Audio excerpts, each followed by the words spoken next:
እንግዳችን ዮናታን መንክር እንኳን ደህና መጣ። ሁለገብ ባለሙያ ነህ። የአቪዬሽን ሰው እንዳንልህ በሌሎችም ጉዳዮች ላይ አለህና እንኳን ደህና መጣ። እንኳን ደህና ቆያችሁ። እንዴት ነህ? እግዚአብሔር ይመስገን። ያው ከአቪዬሽን ሲመጣ በረራ እንዴት ነው የሚባለውና የአየር ቆይታ እንዴት ነው? ጥሩ ነው። እንግዲህ አሁን መሬት ላይ ነን። በጣም አሪፍ። እንግዲህ የኢትዮጵያ አየር መንገድ ስሙ ሲነሳ አንዱ የሚነሳው ነገር የአፍሪካ ኩራት የሚል ቅጽል ስያሜ ያለውና እንደው ይሄ ማለት ምን ማለት ነው? እንዴት ትገልጸዋለህ? ያው እንግዲህ ብዙ ሀገራት የራሳቸው ተቋም ይኖራቸዋል ወይም በአየር መንገድ እንኳን ብንወስድ የራሳቸው ሀገር አላቸው እና የአፍሪካ ኩራት ለመባል የበቁ አይመስለኝም። ለምሳሌ ኬንያ ኤርዌይስ ዘ ፕራይድ ኦፍ አፍሪካ ነው የሚለው ራሱ ሞቶ ራሱ የሚያስተዋውቅበት። ግን አፍሪካውያን መላ አፍሪካውያን በዛ ደረጃ ምን ያክል ተቀብሎታል የሚለውን ያው ሰው የሚረዳው ይመስለኛል። ግን እኛ ኢትዮጵያውያን አይደለም ያንን ስያሜ የሰጠ ነው። አፍሪካውያን ራሳቸው ይሄ የምኮራበት የኔ አየር መንገድ ነው ብለው ያንን ስያሜ የሰጡት አፍሪካውያን ናቸው። እኛ የኢትዮጵያ አየር መንገድ መሆኑን ነው የምናውቀው። ኢትዮጵያውያን ብዙ ጊዜ ያው ሀገር ውስጥ ነው የምንጓጓዝበት። የኢትዮጵያ አየር መንገድ ዋና ደንበኞችም አይደለንም። ዋና ደንበኞቹ አፍሪካውያን ናቸው። በመዳረሻም ብዛት ሀገር ውስጥ ከ20 ትንሽ ከፍ የሚሉ መዳረሻዎች ነው ያሉት። በአፍሪካ ግን ወደ 70 የሚጠጉ መዳረሻዎች አሉት ካርጎን ሳንጨምር ማለት ነው። ስለዚህ እውነትም ለማን ነው ኩራት የሚለውን ያው ይሄ ይናገራል። በቮሊዩም በመንገደኛም በቃጭነትም አፍሪካውያንን ከዓለም የሚያስተሳስር ዓለምን ከአፍሪካ የሚያስተሳስር በመሆኑ በክፉና በደግ ጊዜ ወደ እነዚህ የአፍሪካ መዳረሻዎች መብረሩ በተለይ በፊት ደግሞ በታሪክ ደግሞ በቅኝ አገዛዝ ጊዜ በነበሩ ጊዜና እንኳንስ የአየር ትራንስፖርት ነጻነታቸውን ባላወጁበት ጊዜ ለነጻነት ተዋጊዎቻቸው ባደረገው ድጋፍ እነሱን በማመላለስ ከአንድ ቦታ ወደ አንድ ቦታ በማመላለስ ባደረገው ድጋፍ በእነዚህና ብዙ ታሪካዊ አሁንም ደግሞ ባለው ትስስር ምክንያት የአፍሪካውያን ኩራት ለመባል በቅቷል። ሌላው ከዚህ አስተዋጽኦ ባሻገር ዓለም ለአፍሪካ የሚሰጠው ጨለማ ምስል አለ። እንኳንስ አቪዬሽን የሚያክል የተወሳሰበ ቴክኖሎጂ ሌላም ነገር ማድረግ አይችሉም፣ ቀለል ያሉ ነገሮችን ማድረግ አይችሉም ተብሎ በሚታሰብበት ውስጥ ራሳቸው ለማስኬድ የሚያቅታቸውን የኤርላይን ትራንስፖርት ኢንዱስትሪ በአጭር ጊዜ ውስጥ ቴክኖሎጂውን ተቀብሎ ከራሱ ጋር አላምዶ በቂ ሰው ሀብት በራሱ አሰልጥኖ እንደገና ደግሞ በገበያው ተወዳድሮ ትርፋማ ሆኖ ራሱን እያሳደገ ለአምራቾቹም ለአቅራቢዎቹም የስራ እድል እየፈጠረ በጣም ብዙ መልቲ ቢሊዮን ዶላር ኢንቨስት እያደረገ አውሮፕላኖችና ቴክኖሎጂዎችን እየገዛ መሄዱ ጥቁር አይችልም የሚባለውን ነገር የመቻል ምልክት ስለሆነ በእርግጥም ለአፍሪካውያን በእነዚህ ምክንያቶች ኩራት መባሉ የሚያንስ ነው እንጂ የሚበዛበት አይደለም ብዬ አስባለሁ። እንግዲህ ካለው ቁጥር አንፃር ነው አይደለ ብዙ በኩራት የነገርከን። እንግዲህ በኩራት አንተም እንደነገርከን እኛም እንደምናውቀው ኢትዮጵያ አየር መንገድ በዓለም ላይ እንግዲህ ስመጥር ከሆኑ በተለይ አፍሪካ ደግሞ እንዳልከው አፍሪካኖች የምንኮራበት የሚሉት ነው። በኩራት ላይ ደግሞ ኩራት የሚጨምር አንድ ነገር ይዘን እየመጣን ነው። የቢሾፍቱ ኢንተርናሽናል ኤርፖርት እንግዲህ የተገነባ ነውና ለኢትዮጵያ ምን ይዞላት ይመጣድላል? አሁን ባለበት አሁን የአፍሪካ ኩራት ሆነናልና በአየር መንገዱ ቀጣይ ሲያኛው ተጠናቆ ሲያልቅ ምንድነው መዳረሻ እንደው ምን እንሆናለን ብለህ ታስባለህ? በተለይ ከሁሉም ኢንዱስትሪዎች ውስጥ አቪዬሽን ቀድሞ ማሰብ ይፈልጋል። የዛሬን በዛሬ የምታደርገው አንዳንድ ቢዝነሶች የዕለት ተዕለቱን እየሰራ ትሄዳለህ። አቪዬሽን ግን 5-10 ዓመት ቀድመ ማሰብ የእድገትን ሁኔታ የዓለምን ሁኔታ ተለዋዋጭ ሁኔታዎችን ማሰብ የመንገደኞችን ሁኔታ የመንገደኞች ስንል የኢኮኖሚ እድገት ይዞ የሚመጣውን የትራንስፖርት ፍላጎት የውድድር ሁኔታዎችን ያንተ ተወዳዳሪዎች ደግሞ ከዓለም ላይ በምን ያክል ደረጃ ያንተን ገበያ ሊሻሙ እንደሚችሉ እነዚህን በጣም ብዙ ነገሮችን ቀድሞ ማሰብ እና መዘጋጀት ይፈልጋል። ስለዚህ የቢሾፍቱ ኤርፖርት ከተማ ግንባታ ይሄንን የወደፊቱን ዘመን እድገት ከወዲሁ ለመዋጀት ነው። እንግዲህ የእድገት ከታነቀ ይሞታል። ኤርላይን ደግሞ አንድ ጊዜ ከገበያ መውጣት ከጀመረ የቁልቁለቱን መንገድ ከጀመረ መመለሻው በጣም ከባድ ነው። በዚህ የተነሳ ነው እንግዲህ የቢሾፍቱ ኤርፖርት ከተማ ግንባታ መሰረተ ልማቱ እዛ ያለው የአየር መንገዱን ቀጣይ ፍላጎት እና የእድገት ሁኔታ ለመመለስ የሚያስችል ስለሆነ አየር መንገዱ እያደገ ሲሄድ ነው አይደል ያኩራቱ የሚቀጥለው። አንድ ሰው በሆነ ጊዜ ላይ የሚያኮራ ስራ ሰርቶ የሚያኮራውን ስራ መስራት ካቆመ እኮ ኩራቴ ነው አትለውም፣ ነበር ነው የምትለው። ስለዚህ አየር መንገዳችን ነበር እንዳይሆን በዚሁ እየኮራንበት እንዲቀጥል እነዛን መሰረተ ልማቶች ከወዲሁ አስቦ መገንባት ስለሚያስፈልገው ኤርፖርቱ መሰረተ ልማት በዚህ ምክንያት ቁልፍ ነው። ዛሬ ላይ በጣም የኮራንበት ወይም ደግሞ በእድገቱ ብዙ ጥቅም ያገኘንበት አየር መንገዳችን የዛሬ 5 ዓመት ይሄ ኤርፖርት ባይኖር ነበር ነው ምንለው። ምክንያቱም በዚህ ኤርፖርት ውስጥ እያስተናገድኩ ልቀጥል ቢል የመንገደኛውን ፍላጎት ማሟላት አይችልም። እድገቱን ብቻ አይደለም የሚገታው፣ የመንገደኛውንም እርካታ ይቀንሳል። የመንገደኛ እርካታ ሲቀንስ ቀስ እያለ የገቢ ሁኔታ እየቀነሰ ይመጣል፣ ተፈላጊነቱ እየቀነሰ ይመጣል።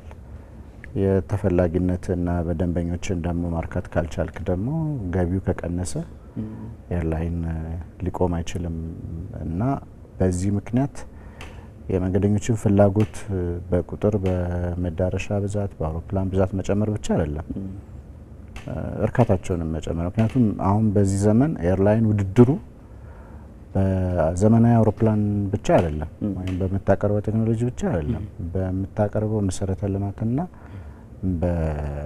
በምትሰጠው እርካታ ጭምር ነው።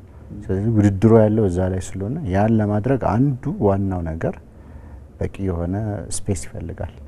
አውሮፕላኖች የሚቆሙበት፣ መንገደኞች የሚስተናገዱበት፣ ለመንገደኞች የሚሆን ሱቆች፣ ለመንገደኞች በቂ የሆነ የመዝናኛ ምናምን ስፍራዎች እዛ ላይ ስፔሻስ በሆነ ሁኔታ መገንባት አለበት። ይሄ ሲሆን ነው መንገደኞች ደስተኛ ሆነው ጉዟቸውን በአንተ አየር መንገድ የሚቀጥሉትና ያንን ማሟላት ካልቻልክ ውድድሩ ወደ ሌላ ኤርፖርት ይሆናል ማለት ነው። ስለዚህ በሌላ ኤርፖርት በኩል የመጓዝ በሌላ አየር መንገዶች የመጠቀም አዝማሚያዎች ይኖራሉና ልክ አየር መንገዶች ከአየር መንገዶች ጋር በአውሮፕላን በበረራ መስተንግዶ በቲኬት ሽያጭ እንደሚወዳደሩት ኤርፖርቶችም ከኤርፖርቶች ጋር ይወዳደራሉ።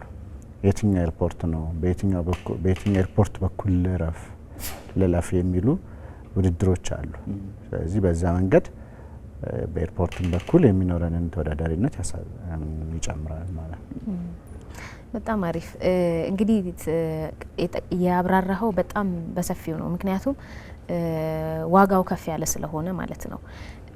ተገንብቶ ሲጠናቀቅ ምን አይነት አቅም ላይ ነው አየር መንገዳችን የሚሆነው?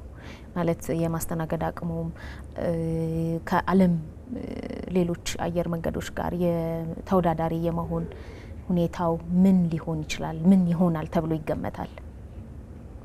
እንግዲህ አሁን የቦሌ ኤርፖርት ይህንን ሁሉ ማስፋፊያ ተደርጎለት ባለፉት 20 ዓመታት ማስፋፊያዎች አልቆሙም። በመንገደኞች ተርሚናልም በሌሎችም መሰረተ ልማቶች ብዙ ማስፋፊያዎች ተደርጎለት ጣራው የደረሰው እንግዲህ ወደ ከ20 እስከ 25 ሚሊዮን አካባቢ የሚሆኑ መንገደኞችን በአመት ለማስተናገድ ነው።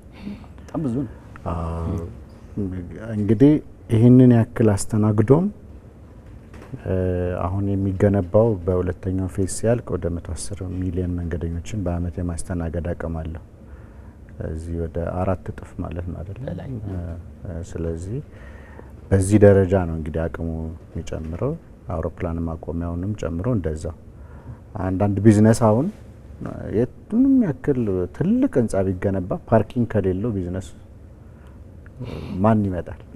እግረኛ ብቻ ነው። ዋናው ፋሲሊቲው ነው አይደለ? ፋሲሊቲው ነው። የአየር ትራንስፖርት ደግሞ እንደዛ ሊሆን አይችልም። ስለዚህ አውሮፕላን መቆሚያ ስፍራ ለማግኘት ሰፊ የሆነ ቦታ ይፈልጋል። አውሮፕላን ደግሞ ዝም ብሎ አይቆምም። ሄዶ መንገደኞች የሚሳፈሩበት ቦታ ነው መቆም ያለበት። አለበለዚያ ብዙ የባስ ምልልስ ይኖራል። ያ ሴፍቲ እንትን ይላል። ቢያንስ ግን እንደው መቆሚያ ግን ያስፈልገዋል። ሴፍ የሆነ መቆሚያ ያስፈልገዋል። አንድ አውሮፕላን ደግሞ ምን ያክል ቦታ እንደሚይዝ ታውቃላችሁ። አንድ አውሮፕላን ያን ቦታ መያዙ ብቻ ሳይሆን አጠገቡ ብዙ እንቅስቃሴዎች አይኖሩም። ስለዚህ ኢትዮጵያ በሚቀጥሉት 10 አመታት የምትገዛቸው አውሮፕላኖች እና አሁን ያላትን ጨምሮ የት ነው የምታውቁ የት ይቆማል የሚለው። ስለዚህ የዚህን ሁሉ አቅም ነው የሚጨምረው። በካርጎ በጭነት እቃ ላይ ደግሞ እንደዚሁ ዌርሃውሶች የካርጎ አንዱ ትልቁ የኢትዮጵያ አየር መንገድ የሚታወቅበት እና ከፍተኛ ገቢ የሚያገኝበት የቢዝነስ ዩኒት ካርጎ ነው። ከመንገደኞች ቀጥሎ ትልቁ የገቢ ምንጭ ነው እና እሱም እንደዚሁ ሰፊ መጋዘን ይፈልጋል። ዌርሃውስ ምንለው ሰፊ መሰረተ ልማት ይፈልጋል። ለሱ የሚሆኑት አውሮፕላኖች የሚቆሙበት ስፍራ ይፈልጋል። ተያያዥ የሆነ ራሱን የቻለ አንድ በጣም ትልቅ ነው። ለምሳሌ አሁን ዲኤችኤል ወይ ዩፒኤስ ወይ አማዞን እነዚህ የምታያቸው ራሳቸውን የቻሉ ኤርላይን አላቸው። ግን የሚያመላልሱት እቃ ብቻ ነው፣ ጭነት እቃ ብቻ ነው የሚያመላልሱት። ግን እንደ ኤርላይን ብቻቸውን ትልቅ ዲቪዥን አላቸው። ስለዚህ እኛ የአፍሪካን ካርጎ በዋነኝነት ማለት ነው የሌሎችም ሀገራትም እንሰራለን።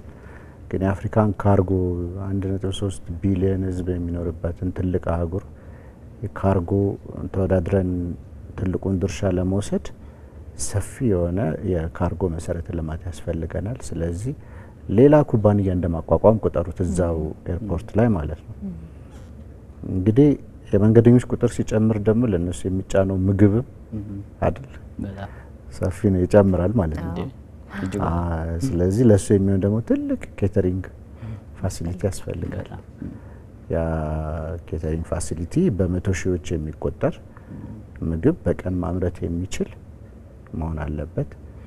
ይሄም ራሱን የቻለ ሌላ ኩባንያ ነው እና በዛ ኤርፖርት ውስጥ ብዙ ኩባንያዎች ነው የሚኖሩት።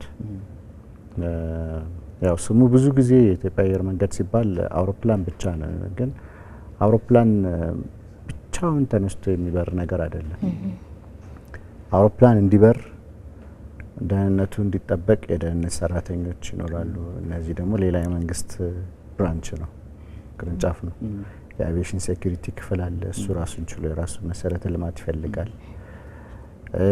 እንደምታውቁት ኢትዮጵያ ከውጭ ዓለም ጋር በቀጥታ አሁን የምትገናኘው በአየር ትራንስፖርት ነው። ስለዚህ አደገኛ እቃዎች ወይም ደግሞ የተከለከሉ ወይም ደግሞ ህገወጥ የሆኑ እቃዎችን ለመከላከል ሰዎችንም ጨምሮ ለመከላከል በሰዎች ዝውውር ከሆነ የኢሚግሬሽን፣ በእቃዎች ላይ ከሆነ ደግሞ የከስተምስ፣ እነዚህ ደግሞ ትላልቅ የመንግስት መስሪያ ቤቶች ናቸው። እነዚህም ደግሞ እዛ ውስጥ ነው የሚከተሙት።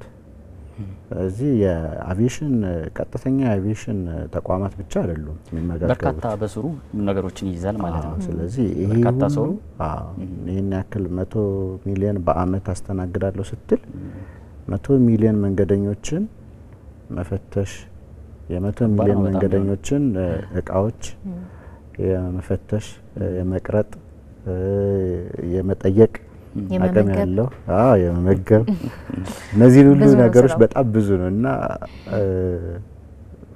በዚህ ምክንያት ሰፊ መሰረተ ልማት ለመገንባት ሰፊ ቦታ ይፈልጋል። እንግዲህ ብዙ ጊዜ በተለያየ መገናኛ ብዙሃንም ተነግሮ ሊሆን ይችላል። ሌላው ትልቁ ነገር የቦታ ጉዳይ ብቻ አይደለም። ሰፊ መሰረተ ልማት ለመገንባት ሰፊ ቦታ ብቻ ሳይሆን የኦልቲቲዩድ ወይም የከፍታ ጉዳይም አንዱ የኢትዮጵያ አየር መንገድን ሲያስቸግረው የነበረ ነገር ነው። ከዚህ ተነስተን ወደ ራቅ ወዳሉ መዳረሻዎች በተለይ ወደ ሰሜን አሜሪካ የሚደረጉ በረራዎች ባለን አዲስ አበባ ባላት ከፍተኛ አልቲቲዩድ ምክንያት ፈተና አለው፣ ይገድበዋል። ይዞ መነሳት የሚችለውን የነዳጅና ፔሎድ በአጠቃላይ የሰውና የእቃ ጭነት አውሮፕላኑን ጨምሮ ማለት ነው ይገድበው ነበር። ለምሳሌ ከዚህ ስንሄድ በሮም ወይም በደብሊን በኩል ነበር ድሮ። አሁን በሮም በኩል የግድ ቴክኒካል ላንዲንግ የሚባል አለ። ነዳጅ ሮም ላይ ወርዶ ነዳጅ ጭኖ መነሳት አለበት ትራንስ አትላንቲክ የሚያደርገውን በረራ ለማድረግ። ከዋሽንግተን ዲሲ ወይም ከቶሮንቶ ወይም ከቺካጎ ብንነሳ ግን ቀጥታ በሮ መምጣት ይችላል። ከዚህ አንዳንድ ጊዜ መንገደኞች ለምንድን ነው ከዚህ ቀጥታ መነሳት የማይችለው ቢባል ባለን ከፍታ ምክንያት ከባህር ወለል በላይ above mean sea level ባለን ከፍታ ምክንያት በሙሉ አቅም ያንን ጭኖ ለመነሳት አስቸጋሪ ፈተናዎች ናቸው። ይሄ ፒውርሊ ቴክኒካል እና ሳይንቲፊክ ነገር ነው። አንተ እንግዲህ ከልጅነት ነው የአብራሪነት ፍቅር ያደረብ የተለያዩ የአቪዬሽን መረጃዎችን ስታጋራ እናቀሃለን። በጣም እንደ ሚዲያ ነው መረጃዎችን ስታጋራ የነበርከው። የተለያዩ የበጎ አድራጎት ስራዎችን ትሰራለ። ብዙ ታሪክ አለ። እንግዲህ ቅድም መግቢያዬ ላይ እንደውም የአቪዬሽን ሰው ከምንልህ ሌሎችም አሉ እያልኩ ነበርና ብዙ ጉዳዮች ላይ አለ። እስቲ የተወሰነ ነገር የአቪዬሽኑ ጉዳይ የአብራሪነቱ ጉዳይ እንዴት እንደጀመረም ታነሳልኛለ። ከበጎ አድራጎቱም የተወሰኑ ነገሮችን እናንሳ እስኪ ስላንተ። ጥሩ። የአቪዬሽን ፍቅር ያደረብኝ አባቴ በ4 አመቴ እንግዲህ 4 ወይም 5 አመት ነው ቦሌ ኤርፖርት ላይ በፊት ማማው ላይ ወይም ሰገነቱ ላይ ወጥቶ ማየት ይቻል ነበረ። እንግዲህ ከዛ ከልጅነት ነው ማለት ነው። አውሮፕላን አየሁኝ ሲያርፉ ሲነሱ። ከዛ በኋላ ስለ አውሮፕላን ማሰብ ጀመርኩ። ልጅ ሆነሽ እንጠይቃቸው ጥያቄዎች አሉ አይደል? ለምሳሌ አውሮፕላን መብረቅ ቢመታው ምን ይሆናል? ዝናብ ቢመታው ምን ይሆናል? ደመናው ሲገባ እንዴት ይሆናል? እና እንደዚህ አይነት ጥያቄዎች ከዛ በኋላ በጣም ፋሲኔት ያደርገኝ ጀመር።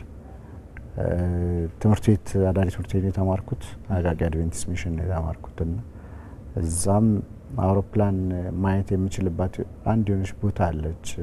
ሲያርፍ ከሩቅ ነው የሚታየው አቃቂ። እዛውኝ አውሮፕላን መግቢያና መውጫ ሰዓቶቹን ማወቅ ጀመርኩ። ሲበር አውሮፕላን ከሰማይ ላይ መለየት አሁን ፕሌን ስፖቲንግ የሚባል ነገር እንዳለ ያወቅኩት አድጌ ነው። ግን ዓለም ላይ ለካ ፕሌን ስፖቲንግ የሚባል ሆቢ አለ። ልክ ሰው አደን ምናምን እንደሚወጣው ሆቢዎች ብዙ አይነት ሆቢ አለ አይደል? ፕሌን ስፖተርስ የሚባሉ አሉ። አውሮፕላን አየር ላይ አድነው ፎቶ የሚያነሱ አውሮፕላኑ ወዴት እንደሚሄድ ምን አይነት አውሮፕላን እንደሆነ አውሮፕላን ማረፊያዎች አጠገብ ቁጭ ብለው አውሮፕላን የሚጠብቁ ሰዎች አሉ። የሆነ የተለየ ሞመንት ካለ አንድ ለማንሳት በቃ ዝም ብለው አውሮፕላን ሲያልፍ ይጠብቃሉ። ለአውሮፕላን ማየት የሚያስደስታቸው ሰዎች አሉ። ከነዛዎቹ መካከል አንተ ከነዛ ውስጥ ያው ብቻዬን መሆኔን ነው እንጂ ፕሌን ስፖተር ነበርኩ ማለት ነው። አሁንም አረጋለሁ። በዚህ አጋጣሚ የኢትዮጵያ አየር መንገድ አውሮፕላኖችን በየትኛውም ለምሳሌ በአዲስ አበባ አየር ክልል ውስጥ ሆነው ሲበሩ አንዳንዴ ሌላም ቦታ ላይ ሆኜ ከርቀትም አውሮፕላኑ ምን አይነት እንደሆነ ከነ ሞዴሉ ጭምር ባይኔ ለይቼ አውቀዋለሁኝ። ማለት እየበረረ ያለ ፈተና መፈተን የሚፈልግ ሰው መፈተን ይችላል። የመጀመሪያ በረራ ምን ነበረ? ፊሊንጉ ስሜቱ ምን ነበረ? ከማየት አየር ላይ ወጥቶ ማብረር የነበረው ስሜት ምን ነበረ? ከዛስ ለሰዎች አጋራው ነገር? እንግዲህ ጅማ ነው የመጀመሪያ በረራ ወይም ሶሎ የሚባለውን የወጣሁት እና አስተማሪ በሩን ከፍታ ወረደችና መጀመሪያ ትራፊክ ፓተርን የሚባል በረራ አለ። አዎ ማለት ያው መሬት ካረፍን በኋላ አካባቢውን ቀኑን ማወቅ ትችላለህ። የሆነ ቀን ሶሎ ብቻዬን ለበረራ ልትለቀኝ ትችላለች ብዬ የምገምትበት ጊዜ አካባቢውን ማውጫ ቀኑን ግን እና ሰዓቱን ግን ማወቅ አልችልም። ዛሬ ይሁን ነገ ይሁን ተነገ ወዲያውን አታውቁም። ባመነችበት አስተማሪ ባመነበት ቀን ነው የሚለቅ። ድንገት ነው እና በሩን ከፍታ በቃ ትሄድ ትችላለች ቻውስ መልካም በረራ ስትለኝ በጣም ድብልቅ ስሜት ነው የተሰማኝ። ፍርሃት ነበረው እንዴ? ፍርሃት እውነት ለመናገር አልነበረውም። በጣም ስለምወድ በረራ ፍርሃት አልተሰማኝም። ግን ብዙ ነገር አሁን አባቴ በህይወት ስለሌለ ያን ቀን አለማየቱ ተመልሶ ወደዛ ወደ 4 ወደ 5 አመት እድሜ ልጅነት እድሜ ያን ነገር ብዙ አስታወሰኝ እና ከዛ በረራውን አየር ላይ ያደረኩኝ ኢሞሽን አለ። ግን አንድ አብራሪ ከኢሞሽኑ ጋር መፋታት አለበት። መሬት ላይ አሁን ብዙ ነገር አጋጥሞት ሊሆን ይችላል፣ አይቶ ሊሆን ይችላል፣ የተለያየ አይነት ነገሮች ሊሆኑ ይችላሉ። አውሮፕላን ውስጥ ሲሆን ማሰብ ያለበት አውሮፕላኑን ብቻ ነው።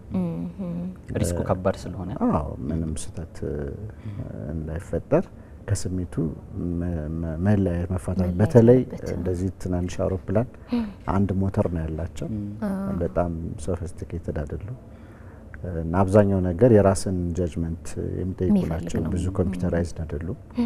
እያንዳንዱ ነገር የራስን ጀጅመንት የሚጠይቁ ስለሆኑ ጥንቃቄ ይፈልጋል እና ያን ስሜት ከመነሳቴ በፊት በቃ ይሄንን ሶሎ ማደርገው ለአባቴ ማስታወሻ ነው ብዬ ራሴን ስላሳመንኩት ምንም ነገር እንዳይፈጠር ያንን ስሜት እዛው መሬት ላይ አስቀርቼ መጥቼ አረፌ የሚደረጉ ሴሬሞኒዎች አሉ። ውሃ ይደፋል ምናምን እሱ ባሊ የሚደፋባችሁ ነገር ማታ ግን ሌሊቱን ሙሉ ሳለቅስ እንዳደርኩኝ አስታውሳለሁ። የደስታም ስሜት ነው ያው ብዙ አይነት ስሜት ባቴ ደግሞ ባይ እንደ የደስታ ቀኖች ላይ ነው ብዙ ጊዜ እንደዚህ አይነት ሰዎችን የምትናፈቀው ምናምንና በጣም የማስታውሰው በጣም የምወደው በህይወት ዘመኔም ደግሞ መቼም የማረሳው ቀን ነው። በጣም ደስ ይላል ማለት በዚህ በኩል አድርገኸዋል። የአባትህንም ህልም ነው ያሳካኸው ያንተን ብቻ አይደለም እና በጣም ደስ የሚል እንደገና ያው አለማየታቸው እንዳልከው ትንሽ ስሜታዊ ሊያደርግ ይችላል፣ ግን በጣም ትልቅ ድልም ነው፣ ደስ የሚያሰኝ ነገር ነው። በመጨረሻ ግን እጅግ በጣም እያመሰገንን እዚህ ስለመጣ አየር ላይ ስትሆን የሚናፍቅህ ነገር ምንድነው ከመሬት? እኔ እንግዲህ እስካሁን ያው በትንሽ አውሮፕላን ላይ ነው ያለሁት። በቅርብ ነው ረጅም በረራ የምንጀምረው ብዬ ተስፋ አረጋለሁ። በረራ ለሚወድ ሰው ከአየር ላይ ለመውረድ ባይፈልግ ደስ ይላል። ይሄንን አሁን ፕሮግራም የሚያዩ አስተማሪዎቼ ጓደኞቼ ምስክር ናቸው። ያው ሚዲያ ላይ ያለ ነገር ስለሆነ እውነት ነው። እኔ የሚሰጠኝ የበረራ ሰዓት ጥንቅቅ አድርጌ ጨርሼ አየር ላይ ብዙ የመቆየት ፍላጎት ነው ያለኝ።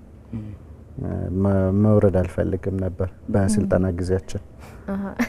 በትንሽ አውሮፕላን በጣም አሰልቺ ነው።